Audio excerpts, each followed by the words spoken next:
sesión en la que vamos a analizar, como bien lo ha presentado Reader, algunos aspectos relacionados a la extorsión, a la explotación sexual, todo esto vinculado al crimen organizado. ¿Qué relación tiene? De hecho, ya el título sugiere mucho al vincularlo directamente al crimen organizado, y no es para poco si nosotros nos remitimos a las últimas noticias, los últimos acontecimientos en los que se ha hablado mucho acerca de explotación sexual, trata de personas, ¿no? Extorsión en distintas modalidades, uno vinculado a la explotación sexual, evidentemente, pero otro, si ustedes se habrán dado cuenta acerca de la extorsión por llamadas telefónicas, la extorsión gota a gota que se le conoce, etcétera. ¿Qué vínculo, qué relación tienen estos? Tienen un punto en común o un denominador común. ¿Cuál es? Las relacionadas con el crimen organizado. Para esto voy a centrarme muchísimo más en lo que significa la explotación sexual, su diferencia con la trata de personas, porque muchas veces hay algunos problemas y se ha hablado, incluso discutido allá por el 2019 en un acuerdo plenario, en el que básicamente lo que se ha hecho es dirimir algunas diferencias existentes entre la explotación sexual por un lado y la trata de personas por otro. Entonces, sin más preámbulo, vamos a ahondar mucho acerca de la explotación sexual y la trata de personas, todo esto en el marco del crimen organizado, para finalmente, conforme al tiempo, aunque un elemento de extorsión, principalmente los medios empleados, es que vamos a ir dibujando lo que significa básicamente la estructura de esta ponencia. Bien, entonces vamos a iniciar, y me gustaría iniciar remitiéndonos a uno de los artículos que se modifican drásticamente en nuestro Código Penal, en nuestra legislación penal. Si ustedes van al artículo 151 en adelante, lo que involucra el título cuarto, denominado Delitos contra la Libertad y siguientes, ¿no? Que dentro del título cuarto se encuentra el capítulo primero, que es la violación de la libertad personal. Antes del 2019, antes del 2021, perdón, conforme aquí no tenemos la fecha exacta de la ley 31146, se modificó. Y esto da un giro radical para poder comprender, primero, el bien jurídico de este delito. Entonces, primero haciendo un preámbulo, si ustedes se remiten a su Código Penal, en el título cuarto tenemos, como les indico, lo que se denomina los delitos contra la libertad. Tenemos además el capítulo primero denominado violación a la libertad personal. Bien, dentro de ello está comprendido los artículos 151 y siguientes. Coacción, bueno, ahora está acoso, ¿no? Dentro de 151A. 152, el famoso secuestro. Viene el 153 y aquí me detengo. El 153 tuvo diversas literales que se añadían. Existía el 153A, primero el 153, luego tenemos el 153A, B, C, D, E, F, G, hasta la J. Increíble, un abanico de delitos relacionados a delitos contra la libertad personal. Lo que se encontraba luego del secuestro, 152 secuestro, 153, todos estos delitos. Pero a raíz, que ahora los vamos a citar, pero a raíz de esta modificatoria de la ley 31146, y esto es lo importante, ya no solamente un recuento de una evolución histórica, lo que estoy haciendo, sino que tenemos que comprender práctica en el litigio propiamente, sepamos diferenciar y dirimir los bienes jurídicos que comprenden o que protegen estos delitos. Entonces, esta ley citada, 31146, en el literal C del artículo 2 de la ley, que se publica el 30 de marzo del 2021, ¿qué dispone? Y esto resalto, reubicar y reenumerar el artículo 153b y ahí lo van cambiando. Por el artículo, por ejemplo, 129C. Y van haciendo todo un cambio, que ahora lo voy a pasar en las siguientes presentaciones. Pero resaltemos esto y veamos esta diferencia abismal entre la reubicación y reenumeración de los 153 y siguientes, A, B, C hasta la J que teníamos, y ahora se llaman 129, A, B, C, D, E hasta la P. Increíble, un abanico muy grande porque evidentemente el legislador ha tratado de prever, de llenar todos los vacíos para que no genere impunidad este tipo de delitos tan delicados y a la vez que comprenden penas elevadísimas. Ahora, uno de los ejemplos es 153B, ya no va, por eso es que si van a su código, ahí dice, ¿no? Reubicado por la ley 31146. Y ahí dice a qué artículo se ha reubicado. El 153 se ha reubicado al 129A. El 153A se ha reubicado al 129B, sin perder ese orden, obviamente, ¿no? Pero se han cambiado. ¿Cuál es la importancia de este cambio? Simplemente es como cuando van, ¿no?, a hacer una remodelación a su casa, es un cambio así. El cuarto ahora yo no lo convierto en un cuarto, sino ahora va a ser un despacho, una zona un depósito. ¿Esa es simplemente una diferencia de ese tipo o hay diferencias sustanciales en la norma? Solamente fue porque el legislador quiso hacer algunos cambios, algunas mejoras en la redacción, en la técnica legislativa que utiliza al momento de presentarnos cada artículo de nuestro Código Penal, o hay algún trasfondo adicional. Consideramos lo segundo, en virtud de lo siguiente. Primero, porque esta ley que modifica, ojo, no solamente articulados del Código Penal, que es lo que vamos a tratar en estricto ahora, sino además se modifica normativa del Código Procesal Penal, que será seguramente materia de cualquier otra sesión, y otras leyes, ¿no? Pero leyes relacionadas a la trata de personas y el tráfico ilícito de migrantes, con la finalidad esta es la finalidad, sistematizar los artículos referidos a los delitos de la trata de personas y de explotación y considerar estos como delitos contra la dignidad humana.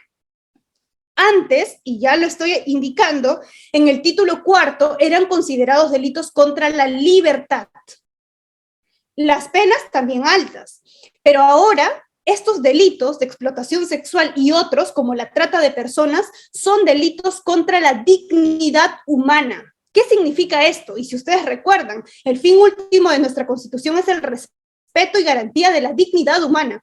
Es uno de los derechos, principios más importantes sobre los que se erigen muchísimos otros.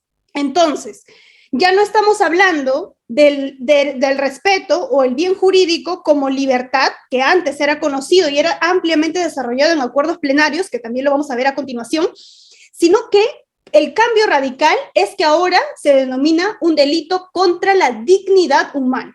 No es un tema menor, no es un detalle menor, cuando hablamos de la explotación sexual y los delitos también relacionados a la trata de personas. Pero, ¿qué significa la dignidad humana? ¿Qué se protege con la dignidad humana? Aquí lo que estamos protegiendo básicamente es la no cosificación de la persona, que no se objetivice a una persona. Cuando estamos hablando de explotación sexual, se trata además de denigrar a esta persona en todos los aspectos. Hay diferentes modalidades, diferentes medios, que también lo vamos a relatar cuando vemos o cuando veamos y escudriñemos en estricto este delito de explotación sexual. En alguna de sus vertientes, para efectos prácticos, que he utilizado dos delitos: explotación sexual de mayores de edad y, por otro lado, la explotación sexual de niños, niñas y adolescentes. ¿Ok? Donde también hay diferencias resaltantes, también vamos a tocar acerca de si importa o no el consentimiento, ¿no? Hay una extrapolación que se hace a mucha de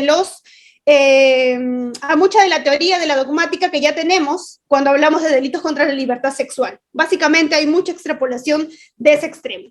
Pero sin salirnos de este norte y de este camino, para situarnos en contexto, primero, la primera conclusión es que esta ley nos trae la novedad recién desde el 2021, estamos hablando hace muy poco tiempo, casi 2 años, en periodo de pandemia, se cambia ¿no? Se cambia y ya no hablamos de un delito contra la libertad, porque todos los delitos del 153 y siguientes hasta el J han sido reubicados al 129 y, bueno, la letra que corresponde. Esto por esta ley del 30 de marzo del 2021. Y además, ¿por qué ha sido reubicado? Porque justamente se tenía que sistematizar. Se hablaba de trata de personas que tenían muchos elementos objetivos que compartía con el delito de explotación sexual. Pero ¿por qué defendían bienes jurídicos diferentes? Si es que básicamente son o comparten mucho de los elementos que les acabo de mencionar. Entonces, para efectos de sistematizar nuestro Código Penal, porque de hecho no podemos desobedecer, digamos, o ir en contra de esta técnica legislativa que está utilizando para efectos de orden, para efectos de sistematicidad, es que el legislador se vio forzado a reubicar y por tanto reenumerar estos artículos. Suprimió de los 153 y siguientes y lo llevó a los delitos denominados contra la dignidad humana. Bien, entonces la finalidad es lo que les acabo de mencionar, ¿no? Vamos a sistematizarlo con la trata de personas. Ahora, si vamos a los 129 algo, ¿ok? Se llama título primero A, delitos contra la dignidad humana. Y capítulo primero, trata de personas. El delito matriz de delitos contra la dignidad humana es el delito de trata de personas. También lo vamos a ver de manera más práctica al momento de diferenciarlo con el delito de explotación sexual, porque nos vamos a centrar en este delito, principalmente como es el nombre de la ponencia. Entonces, pero si avanzamos, tenemos el 129b y demás, ¿no? Formas agravadas de la trata, y los que siguen vienen a ser el capítulo 2, explotación, así se llama. Explotación. Y bueno, como ya les estaba adelantando, tenemos hasta la P. A, B, C, D, E, F, hasta la P. 129P. Es un delito abundante, es un abanico de fórmulas legislativas que se utilizan para atacar la explotación. Por ejemplo, estamos hablando del trabajo forzoso, estamos hablando de la publicación en los medios de comunicación sobre delitos de la libertad sexual, delito de intermediación onerosa de órganos y tejidos, estamos hablando de pornografía infantil, estamos hablando de beneficio de la explotación sexual, bueno, hay muchos delitos acá y el articulado relacionado a la explotación sexual, como es la gestión de la explotación sexual, la explotación sexual de niñas, niños y adolescentes y demás, muy abundante en relación a ello. Y por ese motivo es que acá se ha extraído, y para efectos prácticos, es importante tener en cuenta lo siguiente, ¿no? Que en la incorporación del título 1A, primero A, que es delitos contra la dignidad, en la parte especial del Código Penal tenemos lo siguiente. Y ahí lo pueden observar. Libro segundo, parte especial. Aquí está. Este es un resumen básicamente de lo que tenemos. Delitos, tenemos el título primero, delitos contra la vida, el cuerpo y la salud, que ya lo conocemos, ¿no? Y ahí viene el título primero A, de delitos contra la dignidad humana. Viene subsumido al título primero A el capítulo primero, trata de personas y demás, ¿no? Trata de personas de 129A, formas agravadas de la trata. Lo que sigue es, y acá me voy a detener un poquito más, en el capítulo segundo, explotación, estamos hablando de artículo 129C, explotación sexual, entiéndase, de mayores de edad, y me voy a centrar, elegido para no abordar todos, para efectos también pragmáticos, el artículo 129H, que es explotación sexual de niños, niñas y adolescentes. Pero tenemos otros más, ¿no? El 129C, que es la promoción o favorecimiento de la explotación sexual, tenemos el 129E, cliente de la explotación sexual, el 129F, beneficio por explotación sexual, todo relacionado a la explotación. 129G, gestión de la explotación sexual, el 129H, que nos vamos a detener ahora para hacer una diferencia con esta 129C, que es el matriz, digamos, de cuando hablamos de este capítulo segundo, el 129I, promoción y favorecimiento de la explotación sexual de niñas, niños y adolescentes, que es básicamente un matiz que se hace del 129D. Después tenemos el 129J, cliente del adolescente, ¿no? 129K, beneficio de la explotación sexual de niñas, niños y adolescentes. 129L, gestión de la explotación sexual de niñas, niños y adolescentes. 129M, pornografía infantil. 129N, publicación en medios de comunicación sobre delitos contra la libertad sexual contra niñas, niños y adolescentes. 129Ñ, esclavitud y otras formas de explotación. 129O, trabajo forzoso, también es muy citado. 129P, delito de intermediación onerosa de órganos y tejidos. ¿Bien? Entonces, eso básicamente, es abundante, digamos, antes de pasar a lo siguiente, estos son los cambios legislativos que tenemos, la readaptación. Uno de los primeros que hay que resaltar, como les indico, es que ya no son delitos que protegen la libertad personal o la libertad sexual en este caso, sino se protege algo más allá, algo que trasciende. No es que, bueno, la libertad ya no se protege con la dignidad, sino que la dignidad, digamos, es un bien jurídico transversal a lo anterior, o que trasciende y digamos que cubre con mayores espacios, ¿no?, la protección a este bien jurídico que justamente se sanciona con estos delitos.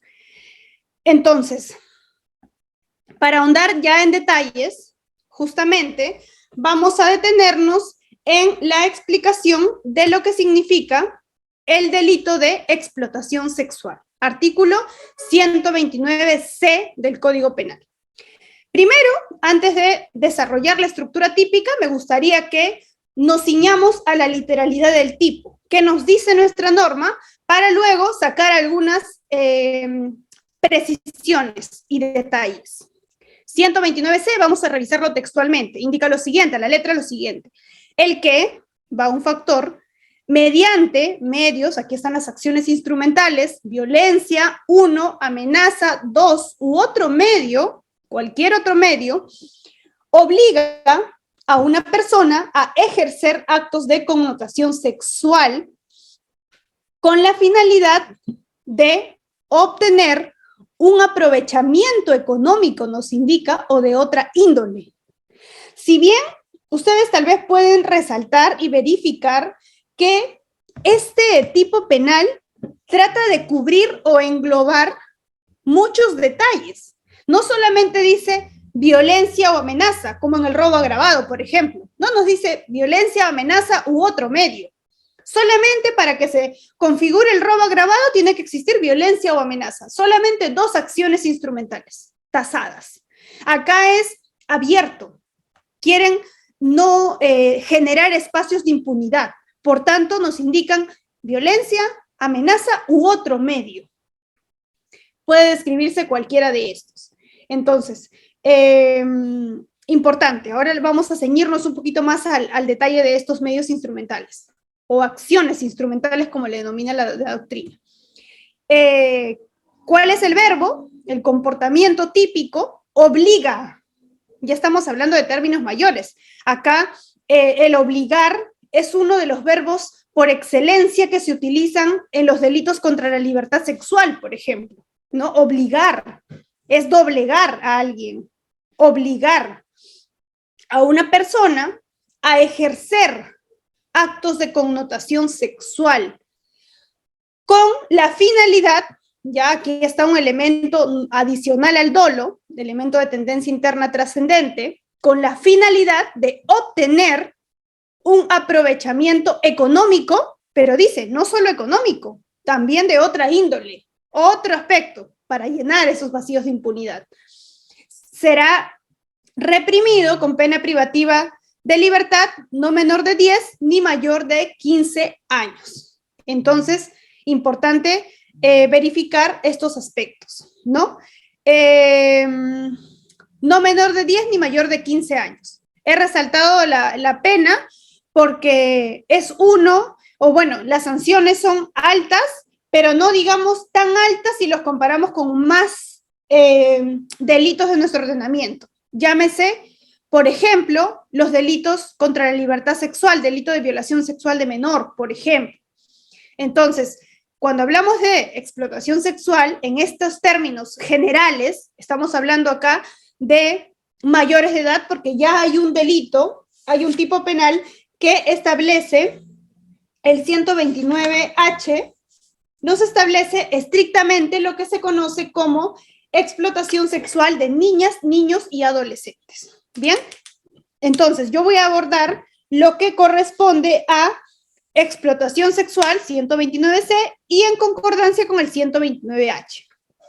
Entonces, además de esto, nos indica, y acá están algunas otras formas agravadas, si el agente comete delito mediante engaño, manipulación u otro condicionamiento, otra vez, la cláusula abierta, ¿no? Acá hay otro medio, no solamente estamos hablando de violencia, amenaza u otro medio de ese corte, sino que ahora estamos hablando de engaño, manipulación u otro condicionamiento, otro de los medios.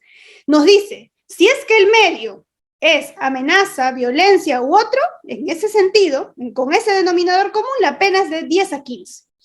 Pero si utilizas otro medio como engaño, manipulación u otro condicionamiento, vamos a aplicar esta misma pena. O sea, estamos utilizando, y la técnica legislativa o la redacción, digamos que lo hubiese colocado todo arriba, ¿no? Los medios, violencia, amenaza, otro medio, engaño, manipulación. Pero se ha preferido hacer esta diferenciación para efectos seguramente de orden, etcétera. Pero el detalle es que la pena es la misma. Hasta aquí. Y acá viene la forma agravada. La pena será no menor de 15 ni mayor de 20, el otro extremo, cuando, y acá hay algunos supuestos que evaluar. Primero, el agente tiene a la víctima bajo su cuidado o vigilancia por cualquier motivo. Es una forma agravada. La tiene en su custodia, bajo cuidado o vigilancia por cualquier motivo, o mantiene con ella un vínculo de superioridad, autoridad, poder o cualquier otra circunstancia que le impulse a depositar su confianza en él. Bien, como segundo punto, cuando el agente comete delito en el ámbito del turismo, en el marco de la actividad de una persona jurídica o en el contexto de cualquier actividad económica. Y acá hay más formas agravadas. Seguimos de 20 a 25 años y acá hay otro catálogo de cuestiones. El agente es ascendiente, descendiente, va incrementándose la pena por estos grados de superioridad, por ejemplo, ¿no? De familiaridad, consanguinidad como este. El agente es ascendiente o descendiente por consanguinidad, adopción o afinidad, pariente colateral hasta el 4º grado de consanguinidad o adopción, o segundo de afinidad, cónyuge, excónyuge, conviviente, exconviviente, o tenga hijos en común con la víctima, o habita en el mismo domicilio de la víctima, siempre que no medien relaciones contractuales o laborales. No sé si ustedes han visto recientemente, si no me equivoco, el día de hoy temprano, en las noticias estaba viendo cuando me estaba yendo a una diligencia, una trágica noticia en la que unos hermanos habían o estaban explotando sexualmente a sus hermanas menores y una de ellas había quedado embarazada y cuando hicieron la intervención encontraron a un bebé de 9 meses en ese lugar. Las tenían prácticamente como objetos sexuales, las habían cosificado de todas formas, formas habidas y por haber, y básicamente lo que había generado era la indignación, evidentemente, por parte de la población, pero además que la finalidad de esto, no solamente abusaban de sus hermanas, que de por sí ya es deplorable, sino que además distribuían material pornográfico de estas. Entonces, realmente, y eran hermanos, eran sus hermanos, entonces se aplica a todas luces, por ejemplo, esta agravante. Increíblemente, y por cualquier lado que se vea, demuestra qué tan caótica, qué tantos problemas de salud mental tenemos como sociedad, ¿no? Este caso realmente ha sido muy, y ahora se va a tener que llevar a cabo con todas las diligencias debidas, pero ese es uno de los tantos casos en los que también existen estas situaciones, ¿no? En la que se puede evidenciar que el agente tiene estos vínculos de consanguinidad, por ejemplo, con la víctima o con sus víctimas. Eran 3 hermanas, una de ellas me parece que tenía 11 años, si no me equivoco, y era la que había salido embarazada, o 12 años, y otras menores que evidentemente también se encontraban en un lugar, en un cuarto encerradas, y estaban prácticamente siendo víctimas de explotación sexual por parte de sus propios hermanos, ¿no? Indignante la noticia, pero refleja también estas falencias que tenemos, pero que también tenemos esta regulación. Les pido por favor que me regalen 30 segundos para correr a conectar mi laptop con la energía eléctrica, por favor. Solo unos minutitos, que quiero conectarlo nada más. Por favor, Reader. Doctora, no hay Gracias. problema, doctora. Estimados participantes, en unos segundos, por favor, la doctora Jacqueline ya se vuelve a conectar con nosotros. Referente a la asistencia, no te preocupes, que es al finalizar la sesión. Igual haré mención sobre la grabación, van a tener grabación Full HD, materiales de lectura que está presentando nuestra docente, materiales adicionales, su certificado que se estará emitiendo 3 días hábiles después de culminado el evento académico, y no te retires de los grupos de WhatsApp, porque te vamos a estar compartiendo todos los links de nuestras capacitaciones.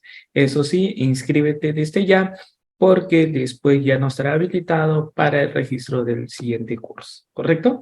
Muy bien, esperamos unos minutos. Por favor, estimados doctores, doctoras, recordar que si requieres hacer alguna pregunta o acotación, tienes ahí en el chat, o si deseas por audio, tienes que tener activo tu cámara, ¿sí? Y eso sí, debidamente sentado. Hasta ahí, ¿todo claro? Por favor, ¿me confirman? ¿Sí? A ver, espero que todo esté claro, las indicaciones antes ya mencionadas. Muy bien, gracias Alejandra. Muy bien, ya esperamos unos minutos. Nuestra maestra sigue en sesión de clase. Recuerden, son 2 horas, hay que sacarle provecho. Si tuviesen algunas dudas o acotaciones, ahí está. ¿Sí? Me dice si algún número para registrarme. Les estoy dejando mi número. Ahí está. O si no, a través del grupo de WhatsApp. ¿Sí? Ahí está mi número. Si gustan, me escriben. O si no, ya al finalizar la sesión. Muy bien, ahora sí, estimados participantes, por favor, estar atentos que retomamos la sesión. Gracias, doctora. Muchísimas gracias, Reader, y a ustedes por la espera. Tenía que conectar mi máquina para no quedarnos luego sin la transmisión.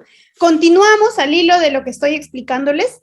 Les estaba comentando este caso, ¿no? Que revisé esta mañana. La estaba viendo con ocasión a, simplemente no por escuchar las noticias, sino que la escuché indirectamente en la radio del taxi en el que me movilizaba. Entonces sí, realmente fue espeluznante, ¿no? Una de las noticias en las cuales demuestra que estos casos no son aislados. Tenemos muchísimos de estos casos que en realidad revelan, como les indico, ¿no? La falta de salud mental de parte de esto. Es realmente indignante. Los niños tenían, y acá se los preciso porque recuerdo que difundí la noticia, 6, 8 y 16 años. La última niña de 16 años embarazada. Encontraron por ese motivo, como les indico, en la intervención a una bebé de 9 meses.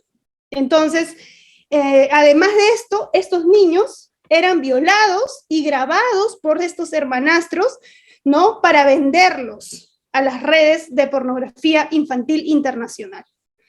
Y increíblemente, porque realmente sí se estaba hablando muchísimo de esto. Entonces, esto es uno de los criterios y por ese motivo tenemos la modalidad grabada, ¿no? Quien básicamente los hermanos o quien tienen vínculo de consanguinidad, padres, etcétera, tienen este deber de garante, de cuidado por parte de sus inferiores.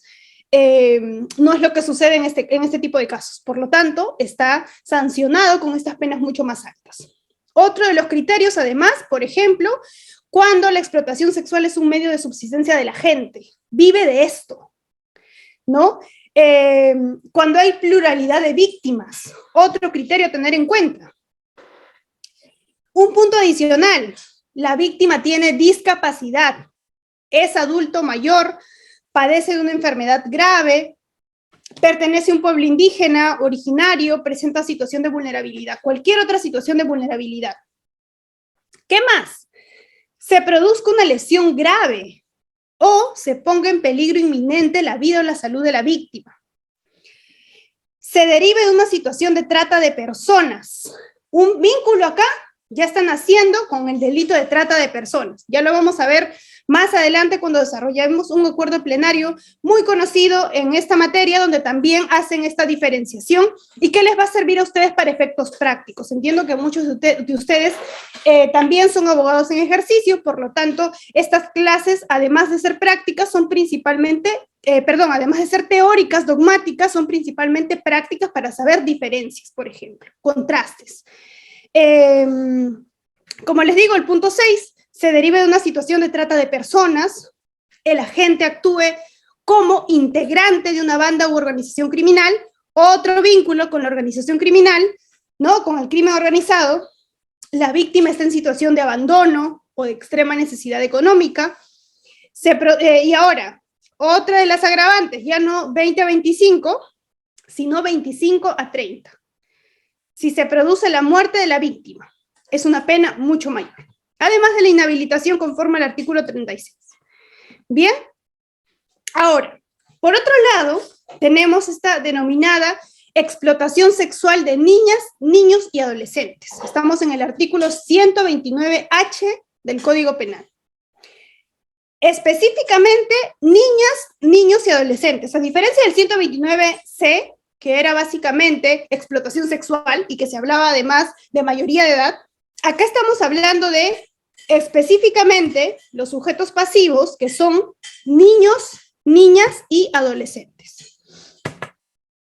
Entonces, vamos a la literalidad antes de desarrollar la estructura típica. El que hace ejercer a una niña, niño o adolescente actos de connotación sexual con la finalidad de obtener un aprovechamiento económico o de otra índole, será reprimido con pena privativa de libertad no menor de 15 ni mayor de 20 años.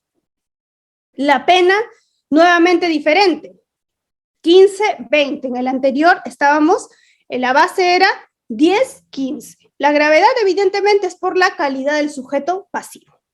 Acá ya no se trata de un mayor de edad o una mayor de edad, sino de niña, niño o adolescente. Otro punto, y está resaltado y un poquito más grande con las letras, si ustedes pueden observarlo, es el consentimiento. Ya está determinado en esta normativa que el consentimiento brindado por el adolescente carece de efectos jurídicos. No tiene ningún tipo de validez el consentimiento que pudo haber otorgado el adolescente para ser víctima de explotación sexual. Asimismo, la pena privativa de libertad será no menor de 20 ni mayor de 30 años. Vamos a hacer algunas preguntas, ¿no? Que ustedes seguramente pueden formularse. Si acá me dicen que el consentimiento carece de efectos jurídicos, en el 129C, ¿sí tiene efectos jurídicos o no? ¿Cómo funciona eso? También vamos a verlo a continuación, acerca de la probanza de estos medios, cómo funciona, el consentimiento es válido o no, en algunos casos es relevante o no. También hay un acuerdo plenario, el que les acabo de indicar, que ha desarrollado con rigurosidad estos aspectos. Entonces, acá hay más formas, ¿no? No menor de 20 ni mayor de 30, las penas se van elevando cuando el agente es promotor, integrante o representante de una organización social, tutelar, empresarial, que aprovecha esta condición y realiza actividades para perpetrar este delito, ¿no? Esos captadores de supuestas señoritas para ser promotoras, por ejemplo, ¿no? Que las captan de ese modo a las menores. Ok, lo siguiente, si el agente tiene a la víctima bajo su cuidado o custodia, su cuidado o vigilancia por cualquier motivo o mantiene con ella un vínculo de superioridad, autoridad, poder o cualquier otra circunstancia que impulse a depositar la confianza en él. Se va agravando cuando hay este vínculo de superioridad, confianza, etcétera, o consanguinidad. Seguimos. La pena se sigue agravando de 30 a 35 años, y acá hay otro catálogo grande, cuando el agente sea ascendiente por consanguinidad, adopción, prácticamente lo mismo, ¿no? Cónyuge, excónyuge, conviviente, o tenga hijos en común con la víctima. Esto es más para adolescentes, ¿no? O habite en el mismo domicilio de la víctima, siempre que no medien relaciones contractuales o laborales. Es un medio de subsistencia de la gente, pluralidad de víctimas. Vamos acá extrapolando muchos de los criterios que ya estamos viendo en las formas agravadas anteriores, solamente que el margen de pena, el rango de pena es superior. La víctima pertenece a un pueblo indígena o originario, el agente ponga en inminente y grave peligro la vida o la salud física o mental de la víctima, o se derive de una situación de trata de personas, nuevamente, un vínculo con la trata de personas, el agente actúa como integrante de una banda u organización criminal, otro vínculo con el crimen organizado, la víctima está en situación de abandono o de extrema necesidad económica, la víctima sea menor de 14 años, otra modalidad agravada, pero será cadena perpetua si se causa la muerte y se lesiona gravemente la salud física o mental. Si a consecuencia de la explotación, la víctima menor de 14 tiene acceso carnal por vía vaginal, anal o bucal, o realiza cualquier otro acto análogo con la introducción de un objeto o parte del cuerpo por alguna de las dos primeras vías. En todos los casos, además, la inhabilitación. Ahora vamos a pasar a este desarrollo que les estaba presentando. Estamos hablando de la estructura típica de este delito de explotación sexual. Primero, el sujeto activo. Ya lo estamos viendo y en la textualidad del tipo penal nos indican que puede ser cualquier persona. El agente puede ser cualquiera, no hay una distinción específica entre la calidad del sujeto activo. Cualquier persona. Sujeto pasivo tenemos que es el titular del bien afectado. En el caso de la explotación sexual, los mayores de edad. En el caso de la explotación sexual de niñas, niños y adolescentes, estamos hablando justamente de estos niños, niñas y adolescentes.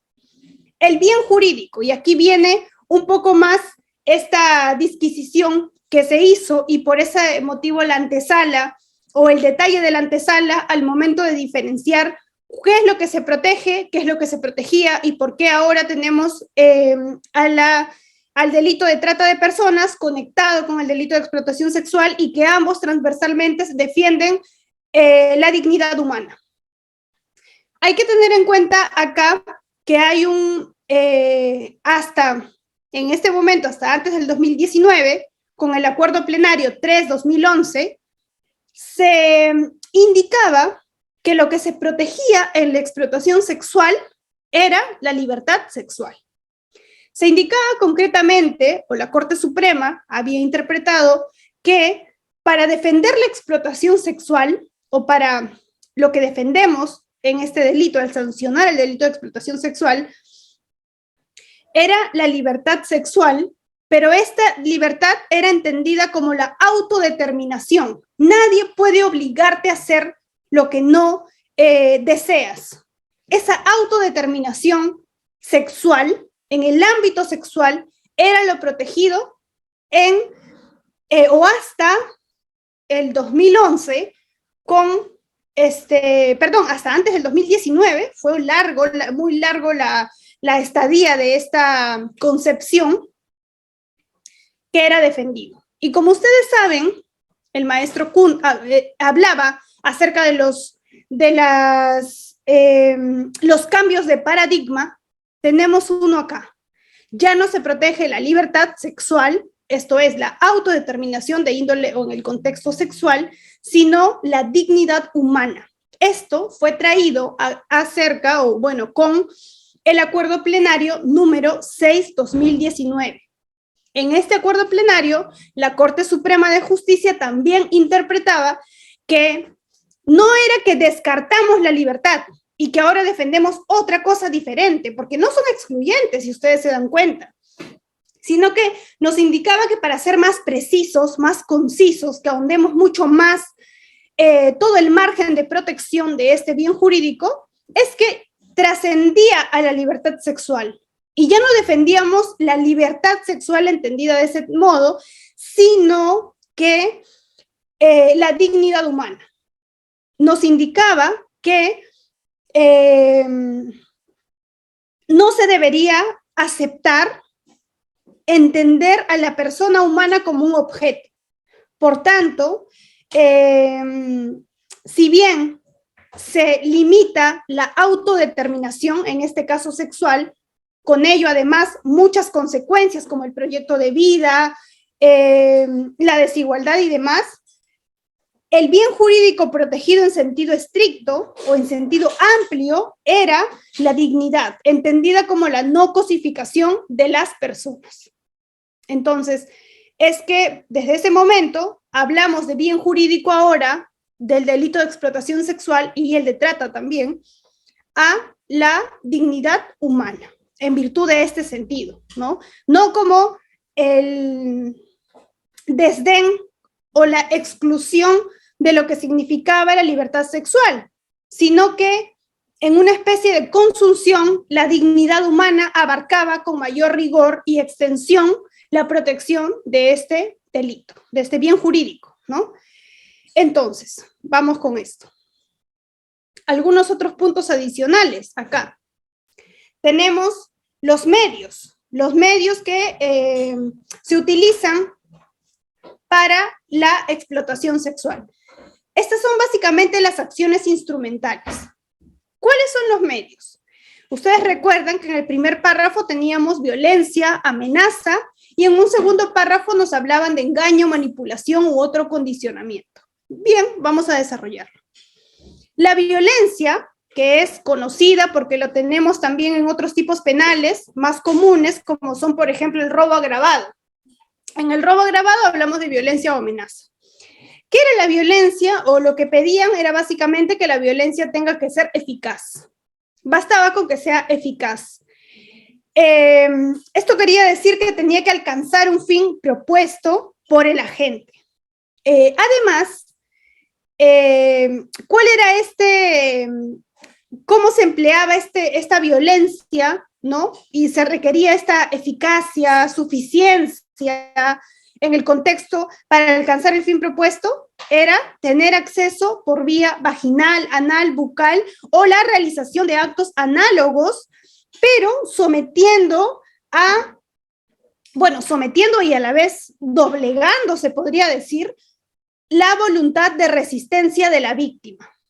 Eso era la violencia, doblegar esta voluntad de resistencia de la víctima.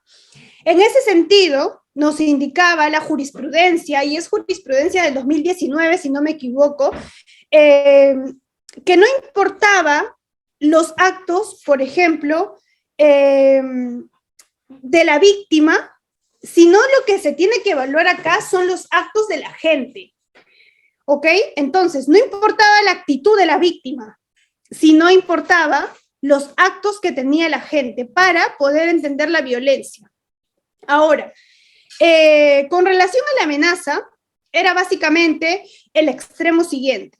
Nos indicaba que para la amenaza o para que se pueda cumplimentar este punto de la amenaza, puede darse en el caso que la víctima, la víctima para evitar, por ejemplo, y esta es una cita de una jurisprudencia, recuerdo claramente que en algún momento lo revisamos, para evitar algunos males mayores, muchas veces la víctima se desiste de efectuar la resistencia a este asalto sexual no querido, ¿no? Entonces, por ese motivo, muchas veces se puede dar el caso en el que la víctima justamente no significa, no es la evaluación, no puso resistencia, por lo tanto, no hay delito. No, la interpretación, y se pusieron en el caso en el que habían algunos supuestos en los que la víctima prefería no poner resistencia, pero eso no debería interpretarse en contra de esta o en agravio de esta, ¿no? Muchas veces, y según las estadísticas, las víctimas no ponen resistencia. ¿Pero por qué? Para evitar males mayores, y por ese motivo es que esta amenaza, y en ese contexto es que se ha desarrollado, se reflejaba en los términos siguientes, ¿no? A mayor resistencia por parte de la víctima, mayor puede ser la descarga de violencia que puede sufrir. Esto ha sido desarrollado en un conocido acuerdo plenario 1/2011. Bien, entonces, esto es en relación a la violencia y amenaza.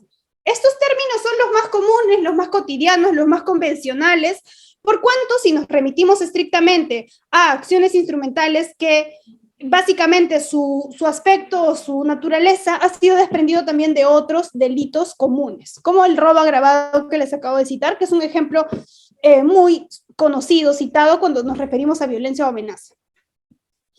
Pero lo he adaptado un poco más al ámbito estricto de la explotación sexual. Ahora, ¿recuerdan que en un segundo párrafo hablábamos acerca del engaño o manipulación, ¿no? U otro consentimiento o condicionamiento? Recuerden, el legislador ha querido tapar, ha querido no dejar o no escapar ningún elemento que permita generar espacios de impunidad. Por lo tanto, existen numerosas cláusulas abiertas al momento de desarrollar este tipo penal de explotación sexual. Si es que nos remitimos a acciones instrumentales, a objetos, a conductas y demás, siempre el legislador nos deja un margen abierto. No como en el robo agravado, por ejemplo, que nos dice el que mediante violencia o amenaza. No nos dice u otro medio. En cambio, en la explotación sexual sí, porque pretende justamente proteger con mayor rigor a estas víctimas.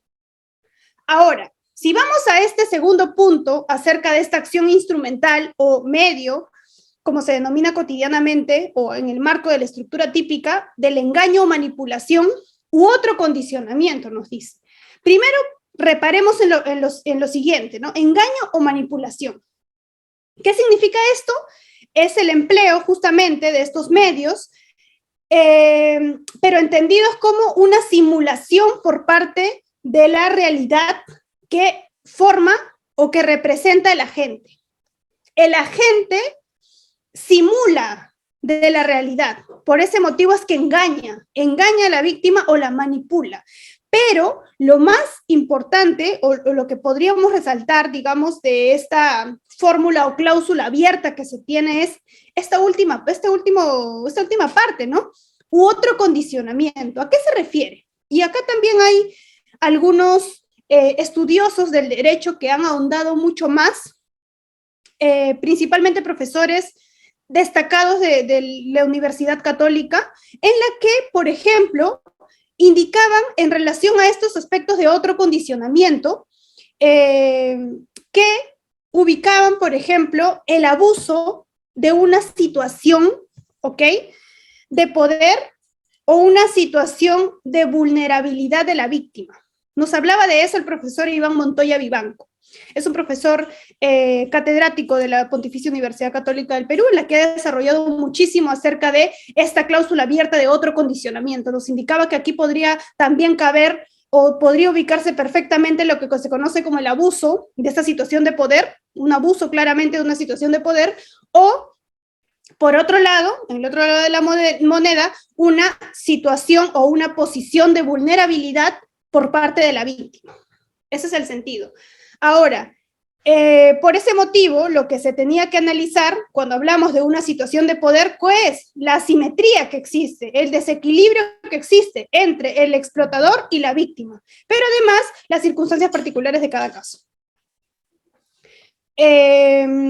Bueno, entonces, en ese sentido, cuando hablamos de otra forma u otro condicionamiento, estamos también refiriéndonos mucho a la configuración de un abuso de esta situación de vulnerabilidad también, ¿no? Entonces, en este caso, el agente, para situarnos en este abuso, tiene que conocer, obviamente, que se está aprovechando de la misma, de esta víctima, y por otro lado, crear una situación de vulnerabilidad. No podríamos hablar de un abuso de la situación de vulnerabilidad si el agente desconoce, actúa por error.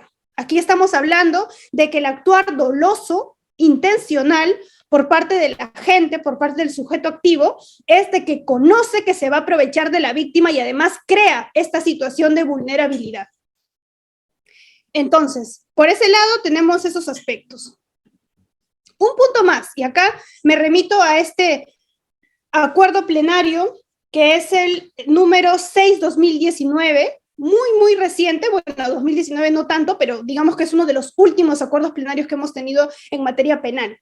Y nos resalta acerca de, y acá me voy a salir un poquito más orientado a acerca del derecho penal o derecho probatorio, que el derecho procesal penal y no tanto penal en sentido estricto, y es relevante. Vamos a ir un poco más, esto es lo importante por condensarlo con la práctica. Tenemos, ¿cuál es la probanza de estos medios?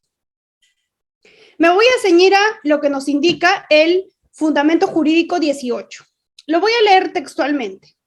Nos dice lo siguiente: los medios para los actos de trata, nos dice, no requieren ser probados tratándose de niños.